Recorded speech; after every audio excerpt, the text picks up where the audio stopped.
Hello, कशा आहात गोडताईंनो? खूप मस्तच असताल. मी पण छान आहे. स्वागत आहे तुमचं माझ्या छोट्याशा मिनी ब्लॉगमध्ये. आता तुम्ही म्हणता इकडं तिकडं केस करून काय दाखवते, तर मी लावत आहे केसांना तेल.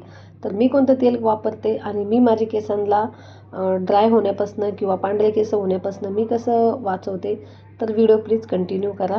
जसं की सकाळी धुणार होते मी केस, तर म्हटलं चला तुमच्यासोबत माझ्या सर्व यूट्यूब फॅमिलीसोबत मी तुमच्यासोबत छान असा व्हिडिओ शेअर करते.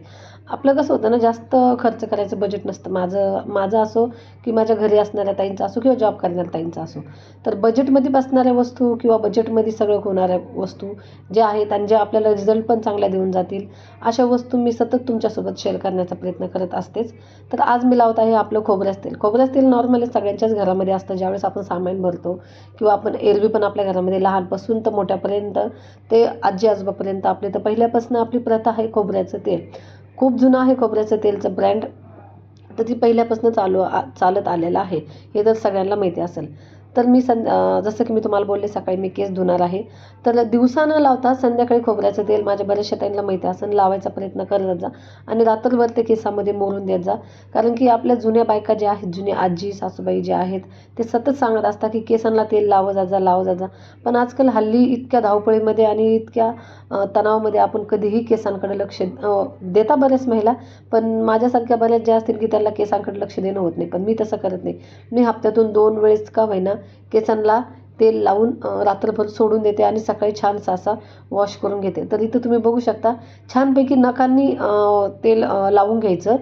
एक एक जी बट असते आपली, एक एक जो भांगा असतो त्या भांगामध्ये छानपैकी तेल पसरवून घ्यायचं आणि थोडी मसाज करत राहायची. ब्लड सर्क्युलर त्याने छान होतं.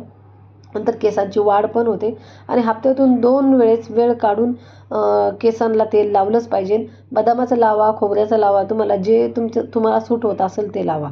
मी तर फक्त खोबऱ्याचं तेल आणि फक्त काही न टाकता खोबऱ्याचं तेल वापरते. तर इथं बघू शकता अशा पद्धतीने मी छान अशी मसाज करून घेतली आहे. तुमच्या घरात जर कोणी असं मसाज करून देणार त्यांच्याकडून करून घ्या, नाही तर स्वतः तर आपल्याला करणंच आहे. हप्त्यातून 2 वेळेस तरी वेळ काढा स्वतःसाठी, कारण की एकदा वेळ निघून गेल्यावर काही राहत नाही. आत्ता स्वतःची केसांची, चेहऱ्याची आत्तापासून जर काळजी घेतली, तर ती पुढं भविष्यामध्ये कधीही आपल्याला चांगलंच रिझल्ट देऊन जाईल. नाही तर आपण आपली आजी, आपल्या आईला बघतो त्यांचे पांढरे केस झाले, त्यांचं चेहरा पण ड्राय झालेला असतो, पण ते आता काही होऊ शकत नाही, कारण की एकदा वय निघून गेल्यावर काही एक होत नाही. तर इथं बघू शकता तुम्ही छानपैकी अशी वेणी घातलेली आहे. तर चला हे बघा, सकाळी मी केस छान असे धुतले, तर इथे केस बघू शकता. मी काहीही केसाला लावलेलं नाही, फक्त केस धुतले आणि छानपैकी सुकवून घेतले. तुमच्याकडे जर केसांचं सिरम वगैरे तुम्ही जर वापरत असाल तर थोडंसं अगदी लावून त्याला सोडून द्या. मी तर सिरम वगैरे काही वापरत नाही. तर इथं बघू शकता अशा पद्धतीने छान असे केस झाले आहे. नंतर पण थोडी मसाज करून घ्या आणि केस अशी सोडून द्या. होप तुम्हाला माझा हा व्हिडिओ आवडलाच असेल. बाय.